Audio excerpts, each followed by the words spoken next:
नमस्कार, स्वागत है आपका खबर एचपी में। तो आइए जानते हैं हिमाचल के हर छोटे बड़े शहर से जुड़े 30 फटाफट बड़ी खबरों को। इससे पहले यदि आप वीडियो को लाइक नहीं किए हैं तो लाइक कर दीजिए और चैनल में नए तो चैनल को सब्सक्राइब कर लीजिए। और आप वीडियो को कहां से देख रहे हैं कमेंट बॉक्स में हमें जरूर बताइए। बीएड की खाली सीटें भरने के लिए अब न्यूनतम अंकों में 10% की छूट, एचपी ने राहत देने का लिया फैसला।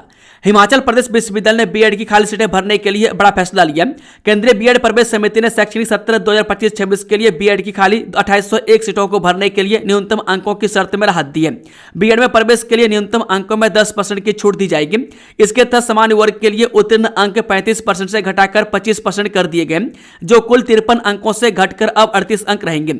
इसी तरह आरक्षित वर्ग SC, ST, OBC और अन्य श्रेणियों के लिए पात्रता अंक 30% से घटाकर 20% कर दिए गए। दाखिले के लिए न्यूनतम योग्यता अंक 45 से घटाकर 30 कर दिए गए हैं। मात्र 800 रुपये में भैया अटल टनल रोहतांग दर्रा घूम सकेंगे। विभाग ने शुरू की 2 ट्रेवलर सेवा। जब करीब 13,050 फीट ऊंचे रोहतांग दर्रा में हुई बर्फबारी के बाद पर्यटन विकास निगम ने सैलानियों की सुविधा के लिए ट्रेवलर सेवा शुरू कर दी है। पहली बार पर्यटन विकास निगम रोहतांग दर्रा वया कोकसर व अटल टनल होकर पर्यटकों को घुमा रहा है। इसके लिए निगम ने किराया 100 रुपये बढ़ाकर 700 से 800 रुपये प्रति सवारी कर दिया है। एक अन्य ट्रेवलर निगम मनाली से सिसु के बीच चला रहा है, जिसका किराया 500 रुपये प्रति सवारी है। निगम का कहना है कि जैसे मनाली में सैलानियों की संख्या बढ़ेगी तो एक और ट्रेवलर शुरू कर दिया जाएगा। रोहतांग जाने के लिए एनजीटी के आदेश पर परमिट लेकर जाना जरूरी है, लेकिन ट्रेवलर शुरू होने से पर्यटकों को परमिट के झंझट से भी राहत मिल रही है। पंचायतों के पुनर्गठन की प्रक्रिया फिर शुरू, 15 दिन में मांगे प्रस्ताव। हिमाचल प्रदेश सरकार ने प्रदेश में ग्राम पंचायतों के पुनर्गठन की प्रक्रिया को फिर से शुरू कर दिया। पंचायती राज विभाग की ओर से सभी उपायुक्तों को निर्देश दिए गए कि वे अपने जिलों के तहत आने वाली ग्राम पंचायतों के पुनर्गठन से संबंधित प्रस्तावों की समीक्षा कर 15 दिन में विभाग को भेजें, ताकि राज्य स्तर पर आगे की कार्रवाई की जा सके। हिमाचल के HRTC पेंशनरों को नहीं मिला महंगाई भत्ता, सरकार के विरुद्ध आक्रामक हुए सेवानिवृत्त कर्मचारी। हिमाचल पथ परिवहन निगम पेंशनर कल्याण संगठन ने सरकार द्वारा DA 9 दिए जाने पर नाराजगी जताई है। संगठन के प्रधान अनूप कपूर ने कहा कि सेवानिवृत्त कर्मचारियों को DA 9 देना निगम की मानसिकता को दर्शाता है, जिससे पेंशनरों में रोष है। उन्होंने सरकार से मामले पर तुरंत संज्ञान लेने की मांग की है, ताकि पेंशनरों के साथ भेदभाव न हो और अक्टूबर की पेंशन के साथ DA का भुगतान किया जाए। 15 नवंबर को कुल्लू में आगामी रणनीति पर चर्चा होगी। लोक निर्माण विभाग के अधिनियम, नियम और दिशा निर्देश आम जनता के लिए उपलब्ध, सीएम सुक्कू। जी मुख्यमंत्री सुखविंदर सुक्कू ने कहा कि लोक निर्माण विभाग ने पिछले 50 वर्षों के सभी अधिनियमों, नियमों, अधोसंरचना, दिशा निर्देशों और मापदंडों का एक संग्रह तैयार कर लिया, ताकि इन्हें आम जनता के लिए आसानी से उपलब्ध करवाया जा सके। उन्होंने कहा कि यह दस्तावेज सरकार और ठेकेदारों व कार्यकारी एजेंसियों सहित अन्य हितधारकों के लिए पारदर्शिता, जवाबदेही और सुगमता बढ़ाने में अत्यंत महत्वपूर्ण साबित होगा और इससे भ्रष्टाचार जैसी गतिविधियों पर निगरानी रखी जा सकेगी। इस पहल से लोगों को लोक निर्माण विभाग के कार्यों संबंधित महत्वपूर्ण जानकारी और दस्तावेज प्राप्त करने के लिए विभिन्न सरकारी कार्यालयों के चक्कर नहीं लगाने पड़ेंगे। इसमें लोक निर्माण विभाग के सभी कार्य क्षेत्रों जैसे civil, electrical, mechanical, architecture, wing इत्यादि के साथ वित्तीय पहलुओं को भी शामिल किया गया है।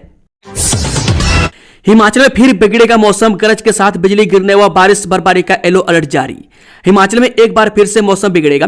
4 नवंबर से एक नया पश्चिमी विक्षोभ सक्रिय हो रहा है, जो पश्चिमी हिमालयी क्षेत्रों को प्रभावित करेगा और ऐसे में 4 व 5 नवंबर को 1-2 स्थानों पर गरज के साथ बिजली गिरने की संभावनाओं के साथ बारिश व बर्फबारी की संभावनाएं हैं और इसके लिए येलो अलर्ट जारी किया गया है। 4 नवंबर को ऊना, बिलासपुर, हमीरपुर, चंबा, कांगड़ा व मंडी, जबकि 5 नवंबर को कांगड़ा, कुल्लू, मंडी, शिमला व सोलन में येलो अलर्ट जारी किया गया। हालांकि इसके बाद 6 से 8 नवंबर तक फिर से मौसम साफ व शुष्क बना रहेगा। लंदन में सम्मानित होंगे मंत्री विक्रमादित्य सिंह, मिलेगा youth and icon award. Himachal Pradesh के लोक निर्माण मंत्री विक्रमादित्य सिंह को अंतर्राष्ट्रीय स्तर पर बड़ा सम्मान मिलने जा रहा है। उन्हें 12 दिसंबर को लंदन स्थित ब्रिटिश संसद परिसर में world book of records London द्वारा प्रतिष्ठित यूथ एंड आइकॉन अवार्ड से नवाजा जाएगा। यह पुरस्कार उन्हें युवा नेतृत्व, बौद्धिक राजनीति और प्रदेश में आपदा के दौरान किए गए सराहनीय कार्यों के लिए दिया जा रहा है। इस शिमला में आज से थम जाएंगे प्राइवेट बसों के पहिए, जानिए क्या है वजह। ये देवभूमि हिमाचल की राजधानी शिमला में आज यानी सोमवार से परिवहन व्यवस्था पर एक बड़ा संकट मंडरा रहा है। शहर की जीवन रेखा मानी जाने वाली निजी बसें अनिश्चित काल के लिए सड़कों से हट जाएंगी। मैं शिमला सिटी निजी बस ड्राइवर कंडक्टर यूनियन ने प्रशासन और हिमाचल पथ परिवहन निगम पर पुराने वादे भुलाने का गंभीर आरोप लगाते हुए यह कड़ा फैसला लिया है। बता दें कि प्राइवेट मिनी बस ड्राइवर एवं कंडक्टर यूनियन का कहना है कि शहर के अंदर रूटों की व्यवस्था और परिचालन को लेकर लंबे समय से जारी विवाद पर न तो प्रशासन ने कोई ठोस कदम उठाया और न ही परिवहन विभाग ने। यही मुख्य कारण है कि उन्हें यह अनिश्चितकालीन चक्का जाम जैसा सख्त कदम उठाना पड़ रहा है। शिमला में नौकरी का सुनहरा अवसर, इन पदों के लिए होगा कैंपस इंटरव्यू। जो क्षेत्रीय रोजगार अधिकारी शिमला देवेंद्र कुमार ने जानकारी देते हुए बताया कि क्षेत्रीय रोजगार कार्यालय शिमला, जिला शिमला, हिमाचल प्रदेश द्वारा terrier security services India private limited Baddi के लिए जिला शिमला में कंप्यूटर ऑपरेटर और सिक्योरिटी गार्ड के पदों के लिए कैंपस इंटरव्यू का आयोजन किया जा रहा है। उन्होंने बताया कि इन पदों के लिए इच्छुक उम्मीदवारों को शैक्षणिक योग्यता 10वीं पास या उससे अधिक, आयु वर्ग 18 से 45 वर्ष होना चाहिए। इन पदों के लिए पुरुष व महिला दोनों आवेदन कर सकते हैं। जो भी इच्छुक उम्मीदवार इन पदों से संबंधित योग्यता रखता हो अपने सभी अनिवार्य दस्तावेजों व रिज्यूम सहित 4 नवंबर 2025 को क्षेत्रीय रोजगार कार्यालय शिमला में प्रातः 11 बजे पहुंचे। शिमला में भगवान राम की तस्वीर पर छिड़ा विवाद, एमसी के खिलाफ शिकायत दर्ज। हिमाचल प्रदेश की राजधानी शिमला में नया विवाद छिड़ गया। विवाद का मुख्य कारण नगर निगम शिमला की ओर से स्वच्छता अभियान के लिए लगाए गए पोस्टर हैं। पोस्टर में भगवान राम बाल रूप में कूड़े के ढेर पर बाण मारते हुए दिखाई दे रहे हैं। इस पर देवभूमि संघर्ष समिति ने आपत्ति जताई है और इसे हिंदू धर्म की भावनाओं को आहत करने वाला बताया है। देवभूमि संघर्ष समिति ने इस पोस्टर को लेकर अब मोर्चा खोल दिया। समिति ने चेतावनी दी है कि अगर 24 घंटे के भीतर शहर भर के सभी पोस्ट नहीं हटाए गए तो बड़ा आंदोलन किया जाएगा। देवभूमि संघर्ष समिति के सह संयोजक विजय शर्मा ने आरोप लगाया कि प्रदेश की कांग्रेस सरकार ने पहले दिन से ही अपने सनातन विरोधी मंसूबे साफ कर दिए थे। मुख्यमंत्री ने सत्ता संभालने के दौरान कहा था कि वो 98% हिंदू आबादी को हराकर सत्ता में आए हैं। अब सरकार सनातन देश की आत्मा और भगवे के साथ खिलवाड़ कर रही है। युवती के आरोपों के बाद विधायक हंसराज की आई प्रतिक्रिया, चुनाव में सांप्रदायिक दंगे भड़काने की साजिश। जी, हिमाचल प्रदेश में विधायक हंसराज ने एक युवती द्वारा लगाए गए आरोपों को खारिज किया। उन्होंने इसे अपनी छवि खराब करने की साजिश बताया। हंसराज ने चुनाव में सांप्रदायिक दंगे भड़काने की साजिश का भी आरोप लगाया और सरकार से निष्पक्ष जांच की मांग की है। उन्होंने लोगों से शांति बनाए रखने की अपील की है। कांगड़ा से भेदभाव, देहरा व नादौन के ठेकेदारों का हुआ भुगतान, भाई भतीजावाद का आरोप, बजट सिर्फ फाइलों में, कोषागार खाली। धर्मशाला में ठेकेदारों ने सुक्खू सरकार पर भाई भतीजावाद का आरोप लगाया, जिसमें कांगड़ा के ठेकेदारों को भुगतान नहीं किया जा रहा है। उन्होंने 11 नवंबर तक भुगतान न होने पर चक्का जाम की चेतावनी दी है। ठेकेदारों का कहना है कि करोड़ों रुपये लंबित है और जीएसटी भरने के लिए भी पैसे नहीं है। उन्होंने कांगड़ा के नेताओं से मुख्यमंत्री के समक्ष मामला उठाने की अपील की है। बता दें कि 11 नवंबर को कांगड़ा जोन ठेकेदार संघर्ष समिति के पदाधिकारियों के नामों का घोषणा की जाएगी। इस दिन तक अगर ठेकेदारों के भुगतान नहीं होते हैं तो चक्का जाम करना पड़ा तो करेंगे और सरकार की पुतला फूकने पड़ा तो फूकेंगे। मैं ठेकेदार विकास की महत्वपूर्ण कड़ी है। जब ठेकेदार को ही भुगतान नहीं होगा तो विकास कार्य ठप पड़ जाएंगे। पंचकुला में हिमाचल के खिलाड़ियों व कोच से मारपीट, पदक वितरण समारोह में भड़का विवाद, बच्चों के सामने हुई गुंडागर्दी। हरियाणा के पंचकुला में रोलर स्केटिंग प्रतियोगिता में पदक वितरण के दौरान विवाद हो गया। उना के कोचों के साथ मारपीट की गई, जिसमें रोलर हॉकी के खिलाड़ी शामिल थे। इनमें स्केटर्स को पदक न मिलने पर विरोध करने पर हमला किया गया। बच्चों के सामने हुई इस घटना से दहशत फैल गई। अभिभावकों ने फेडरेशन पर सुविधाओं की कमी और भारी फीस से वसूलने के आरोप लगाए और कार्रवाई की मांग की है। अभिभावकों ने बताया कि यह घटना दर्जनों नाबालिग बच्चों के सामने हुई, जिससे परिसर में भगदड़ मच गई। 6 से 10 वर्ष तक के स्केटर्स दहशत में आ गए और कई बच्चे रो पड़े। घटना के बाद कोचों और अभिभावकों ने फेडरेशन पर भारी फीस वसूलने और सुविधाओं की कमी के आरोप भी लगाए हैं। प्रेम प्रसंग के कारण हुई छेक पंचायत के उप प्रधान की हत्या, आरोपित की पत्नी से था एफआईआर, पुलिस ने की गिरफ्तारी। हिमाचल प्रदेश के छेक पंचायत में प्रेम प्रसंग के कारण उप प्रधान की हत्या कर दी गई। पुलिस ने आरोपी को गिरफ्तार कर लिया, जिसने उप प्रधान का अपनी पत्नी के साथ संबंध होने के कारण हत्या की। पुलिस मामले की जांच कर रही है। उप प्रधान रवि कुमार की हत्या प्रेम प्रसंग के कारण हुई है। पुलिस ने आरोपित विनोद कुमार को गिरफ्तार कर अगली कार्रवाई शुरू कर दी है। हमीरपुर के नरेश कुमार की सीआरपीएफ में डीआईजी के पद पर प्रमोशन, कई सफल अभियानों को कर चुके हैं लीड। हिमाचल प्रदेश के हमीरपुर जिला के नरेश कुमार को केंद्रीय रिजर्व पुलिस बल यानी कि सीआरपीएफ में उप महानिरीक्षक यानी कि डीआईजी के पद पर पदोन्नत किया गया। 1 मई 1972 को हमीरपुर जिला के तरकवाड़ी गांव में जन्मे नरेश कुमार के पिता किशन सिंह सेवानिवृत्त डीएसपी और माता प्रकाशो देवी हैं। बचपन से ही उनमें अनुशासन, राष्ट्रभक्ति और वर्दीधारी सेवा के प्रति विशेष आकर्षण रहा। प्रारंभिक शिक्षा शिमला तथा बाद में अपने गांव के आसपास के विद्यालयों कंजियान, डेरा, पारुल और भोरंज से पूर्ण करने के पश्चात उन्होंने वल्लभ राजकीय महाविद्यालय मंडी से स्नातक तथा हिमाचल प्रदेश विश्वविद्यालय शिमला से स्नातकोत्तर की उपाधि प्राप्त की। वर्दी के प्रति जुनून और देश सेवा की भावना से प्रेरित होकर उन्होंने वर्ष 1996 में सीआरपीएफ ज्वाइन किया। माउंट आबू में प्रशिक्षण के दौरान उन्हें सर्वश्रेष्ठ आउटडोर प्रशिक्षु घोषित किया गया। हिमाचल का हाल बेहाल, ट्रेजरी बंद, विकास कार्य ठप, सरकार बिहार चुनाव प्रचार में मस्त। हिमाचल प्रदेश भारतीय जनता पार्टी के प्रदेश से मीडिया सह प्रभारी एडवोकेट विश्व चक्षु ने कहा कि मुख्यमंत्री सुखविंदर सुक्खू की सरकार पूरी तरह से झूठ, बहाने और फेरेब पर टिकी है। दिवाली से पहले ठेकेदारों को भुगतान करने के दावे करने वाले मुख्यमंत्री ने न केवल जनता को गुमराह किया बल्कि ठेकेदारों की मेहनत और प्रदेश के विकास के साथ खुला मजाक किया। जब हिमाचल की जनता बिजली, पानी और भुगतानों के लिए परेशान है, तब मुख्यमंत्री बिहार चुनाव में जाकर झूठा प्रचार कर रहे हैं। बद्दी में अवैध दवा निर्माण का भंडाफोड़, राज्य दवा नियंत्रण प्रशासन की कार्रवाई। जो औद्योगिक क्षेत्र बद्दी में एक बंद फार्मा यूनिट के भीतर चोरी छिपे हो रहे दवा निर्माण का राज्य दवा नियंत्रण प्रशासन ने भंडाफोड़ किया। यह वही यूनिट है जिस पर प्राधिकरण ने 29 मार्च 2025 को स्टॉप मैन्युफैक्चरिंग ऑर्डर जारी करते हुए उत्पादन बंद करने के आदेश दिए थे, मगर इसके बावजूद फैक्ट्री के अंदर अवैध निर्माण जारी थे। यह मामला तब उजागर हुआ जब राजस्थान दवा नियंत्रण प्रशासन ने लेवोसेटिरिजिन टैबलेट्स के फेल सैंपल की रिपोर्ट साझा की। यह दवा विंसेट एल ब्रांड नाम से बाजार में बिक रही थी और इसका निर्माण MSYL फार्मा काठा बद्दी द्वारा किया गया था। रिपोर्ट में दवा को सब स्टैंडर्ड घोषित किया गया है। डोनाल्ड ट्रंप से डरते हैं मोदी, अडानी और अंबानी के हाथ में है उनका कंट्रोल, राहुल गांधी का आरोप। जो लोकसभा में नेता प्रतिपक्ष और कांग्रेस सांसद राहुल गांधी ने रविवार को आरोप लगाया कि प्रधानमंत्री नरेंद्र मोदी सिर्फ अमेरिका के राष्ट्रपति डोनाल्ड ट्रंप से नहीं डरते हैं बल्कि वह उद्योगपति अडानी और अंबानी के चंगुल में भी हैं। राहुल गांधी ने आज यहां चुनावी सभा में प्रधानमंत्री मोदी पर हमला करते हुए यह कहा कि 56 इंच की छाती वाले मोदी डरपोक हैं। उन्होंने कहा कि गांधी की छाती बड़ी नहीं थी लेकिन वो किसी से डरते नहीं थे। पीएम मोदी से ज्यादा दम इंदिरा गांधी में था। मोदी ट्रंप से डरते हैं। अमेरिका के राष्ट्रपति ट्रंप ने कई बार बोला है कि उन्होंने नरेंद्र मोदी को डराकर ऑपरेशन सिंदूर बंद कराया है। नेपाल जा रही ट्रेवलर पलटी, 29 लोग घायल, शिमला के कुमारसैन के पास पेश आया हादसा। राजधानी शिमला के कुमारसैन क्षेत्र में बीती रात एक ट्रेवलर के पलट जाने से 29 लोग घायल हो गए। सड़क हादसे में घायल हुए लोगों में से 16 घायलों को प्राथमिक उपचार के बाद नाजुक हालत में आईजीएमसी शिमला रेफर किया गया। जानकारी के अनुसार यह हादसा शनिवार और रविवार की मध्यरात्रि करीब 1:50 कुमारसैन थाना अंतर्गत डोगरा मंडी के पास शिमला रामपुर नेशनल हाईवे पर हुआ।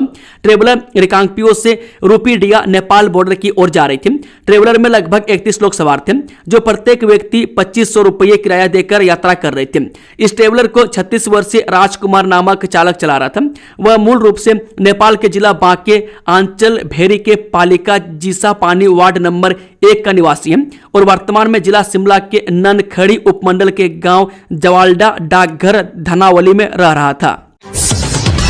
ईपीएफओ से 100% कैश निकालना होगा आसान। कर्मचारी भविष्य निधि संगठन यानी कि ईपीएफओ ने अपने लाखों सदस्यों को बड़ी राहत दी है।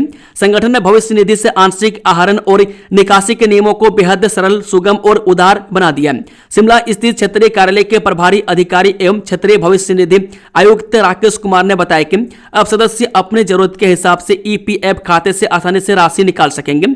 पहले जहां आंशिक निकासी के 13 प्रावधान थे, अब उन्हें 3 मुख्य श्रेणियों में समाहित किया गया है। फोरलेन निर्माण में जुटे कर्मचारी के साथ भयानक हादसा, 33 केबी लाइन की चपेट में आने से मौत। कांगड़ा जिले में नगरोटा बागवा के पास चल रहे फोरलेन निर्माण कार्य के दौरान 33 केबी की हाई टेंशन बिजली लाइन की चपेट में आने से एक कर्मचारी की मौत हो गई। उक्त हादसा द्रंग में हुआ। मृतक की पहचान कवाड़ी गांव निवासी अजय कुमार उम्र 52 वर्षीय पुत्र पुरुषोत्तम लाल के रूप में हुई है। इस घटना के बाद निर्माण कंपनी की सुरक्षा व्यवस्था पर एक बार फिर गंभीर सवाल खड़े हो गए। जानकारी के अनुसार अजय कुमार सड़क के लेवलिंग के लिए इस्तेमाल होने वाले उपकरण यानी कि स्टेड के साथ काम कर रहा था। इसी दौरान उपकरण ऊपर से गुजर रही रही 33 kV के बिजली की तार से छू गया, जिससे उसे जोरदार करंट लगा। मौके पर मौजूद अन्य कर्मचारियों ने उन्हें तुरंत नगरोटा बागवा सिविल अस्पताल पहुंचाया, जहां से उसे doctor Rajendra Prasad medical college Tanda refer किया गया। टांडा पहुंचने पर डॉक्टरों द्वारा उसे मृत घोषित कर दिया। वहीं पुलिस ने मामला दर्ज कर लिया है और सब का पोस्टमार्टम सोमवार को करवाया जाएगा। कैंटर से शराब की 200 पेटियां बरामद, मंडी और हमीरपुर के 2 तस्कर गिरफ्तार। जिला पुलिस की एसआईयू और थाना सदर ऊना की टीम ने एक संयुक्त अभियान में शराब की एक बड़ी खेप पकड़ने में सफलता हासिल की है। पुलिस ने कोटला कला में रेलवे क्रॉसिंग के पास एक कैंटर को रोककर जब उसकी तलाशी ली तो उसमें से 200 पेटियां अवैध शराब बरामद हुई। इन पेटियों में अंग्रेजी शराब की 2400 बोतलें भरी हुई थी। पुलिस ने जब कैंटर चालक और उसमें सवार एक अन्य व्यक्ति से शराब के परिवहन से संबंधित लाइसेंस या परमिट मांगा तो वे कोई भी वैध दस्तावेज प्रस्तुत नहीं कर सके। इस पर पुलिस ने दोनों को मौके पर ही गिरफ्तार कर लिया। इस समाज के हर वर्ग को कानूनों के बारे में जागरूक करना लक्ष्य, मदन कुमार। राष्ट्रीय विधिक सेवा प्राधिकरण और हिमाचल प्रदेश राज्य विधिक सेवा प्राधिकरण के संयुक्त तत्वाधान में जिला विधिक सेवा प्राधिकरण किन्नौर स्थित रामपुर के सहयोग से विशाल विधिक साक्षरता शिविर का आयोजन डिग्री कॉलेज रामपुर के सभागार में रविवार को किया गया। इस शिविर में न्यायाधीश मदन कुमार, अध्यक्ष जिला विधिक सेवा प्राधिकरण, ने बतौर मुख्य अतिथि तथा न्यायाधीश रंजीत सिंह, सदस्य सचिव हिमाचल प्रदेश विधिक सेवा प्राधिकरण ने विशिष्ट अतिथि के तौर पर शिरकत की। मुख्य अतिथि ने दीप प्रज्वलित कर कार्यक्रम का शुभारंभ किया। तस्करों का मास्टर प्लान फेल, पंजाब पहुंचने से पहले ही पुलिस ने पकड़ लिया लाखों का खजाना। जिला बिलासपुर में खेर तस्करों के खिलाफ पुलिस ने एक बड़ी कार्रवाई को अंजाम दिया। थाना कोट कहलूर के तहत पुलिस ने वन विभाग की टीम के साथ मिलकर एक जीप से अवैध रूप से ले जाई जा रही करीब 3 लाख रुपए की खैर की लकड़ी बरामद की है। इस मामले में 3 आरोपियों को गिरफ्तार किया गया है। शिमला में बड़ा हादसा, यात्रियों से भरा बेकाबू ट्रेवलर पलटा, 29 यात्री घायल, 16 की हालत गंभीर। हिमाचल प्रदेश के शिमला जिले में रफ्तार के जुनून का एक और खौफनाक मंजर सामने आया। कुमारसैन क्षेत्र में शनिवार और रविवार की दरमियानी रात एक अनियंत्रित ट्रेवलर पलट गए, जिससे उसमें सवार 29 यात्री घायल हो गए। इस भीषण सड़क दुर्घटना ने यात्रा कर रहे लोगों के लिए एक बुरे सपने जैसा अनुभव दे दिया। बच्चे के साथ स्कूल में मारपीट करने व पैंट में बिच्छू बूटी डालने पर मामला दर्ज। जो प्राथमिक शिक्षा खंड रोहड़ू के अंतर्गत पहली कक्षा में पढ़ने वाले एक बच्चे के साथ मारपीट करने तथा बच्चे को शौचालय में ले जाकर उसकी पैंट में बिच्छू बूटी डालकर प्रताड़ित करने का मामला रोहड़ू पुलिस थाने में दर्ज किया गया। यह मामला ग्राम पंचायत भलून के तहत आने वाले एक प्राथमिक स्कूल का है।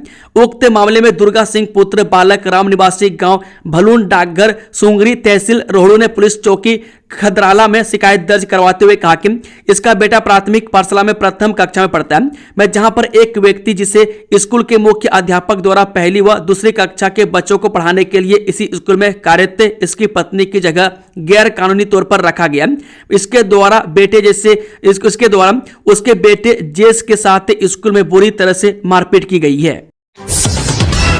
सीएम सुक्कू बोले, मेडिकल कॉलेजों में 35 डिजिटल रेडियोग्राफी इकाइयां, 2 सिटी इमरजेंसी मशीनें। हिमाचल प्रदेश सरकार ने सरकारी स्वास्थ्य संस्थानों में नैदानिक सुविधाओं के सुदृढ़ीकरण के लिए एक व्यापक कार्य योजना तैयार की है। इसके तहत अत्याधुनिक डायग्नोस्टिक उपकरण स्थापित करने, बीमारियों का सटीक और समय पर पता लगाने और मरीजों के लिए शीघ्र उपचार करने के लिए 213 करोड़ 75 लाख रुपये व्यय किए जा रहे हैं। बीमारियों का पता लगाने में देरी के कारण स्वास्थ्य में गिरावट देखी जाती है। मुख्यमंत्री सुखविंदर सुक्खू ने स्वास्थ्य विभाग को बड़े पैमाने पर स्वास्थ्य संस्थानों में आधुनिकीकरण के लिए योजना लागू करने के निर्देश दिए हैं। मुख्यमंत्री सुखविंदर सुक्खू ने कहा कि आईजीएमसी शिमला, चमियाना अस्पताल, Nerchowk medical college, Nahan medical college और चंबा मेडिकल कॉलेज के लिए 95 करोड़ रुपए की लागत से 5 उच्च रेजुलेशन क्षमता की MRI मशीनें खरीदी जा रही है। इसके अलावा 7 मेडिकल कॉलेजों में 28 करोड़ रुपए की लागत से 2 उन्नत सिटी इमेजिंग मशीनें भी लगाई जाएंगी। इसके अतिरिक्त 8 करोड़ 75 लाख रुपए की लागत से 35 डिजिटल रेडियोग्राफी इकाइयां यानी कि प्रत्येक मेडिकल कॉलेज में 5, 14 करोड़ रुपए की लागत से 14 सीलिंग सस्पेंडेड DR एक्सरे मशीनें और 7 मेडिकल कॉलेजों में 14 करोड़ रुपए की लागत से 2 उन्नत अल्ट्रासाउंड इमेजिंग मशीनें लगाना भी शामिल है। ट्रंप को भी नहीं पता वो कल क्या करेंगे, अमेरिकी राष्ट्रपति को लेकर ऐसा क्यों बोले सेना प्रमुख। सेना प्रमुख जनरल उपेंद्र द्विवेदी ने वर्तमान समय की अनिश्चितताओं पर बात करते हुए कहा कि सुरक्षा और साइबर युद्ध जैसी चुनौतियां तेजी से बढ़ रही है। रीवा में छात्रों से बात करते हुए उन्होंने भविष्य में अस्थिरता, अनिश्चितता और जटिलता जैसी चुनौतियों की बात कही। उन्होंने कहा कि ट्रंप को भी नहीं पता कि वह कल क्या करने वाले हैं। उन्होंने सेना द्वारा सामना की जाने वाली विभिन्न सुरक्षा चुनौतियों का भी उल्लेख किया। माइक्रोसॉफ्ट में फिर से शुरू होने वाली भर्ती प्रक्रिया, सत्या नडेला ने बताया क्या रहेगा क्राइटेरिया। जब माइक्रोसॉफ्ट 1 साल की छटनी के बाद फिर से भर्ती शुरू करने जा रहे हैं, में सीईओ सत्या नडेला के अनुसार इस बार आर्टिफिशियल इंटेलिजेंस यानी कि एआई पर विशेष ध्यान दिया जाएगा। भविष्य में भर्तियां एआई द्वारा उत्पादकता में वृद्धि पर निर्भर करेंगी।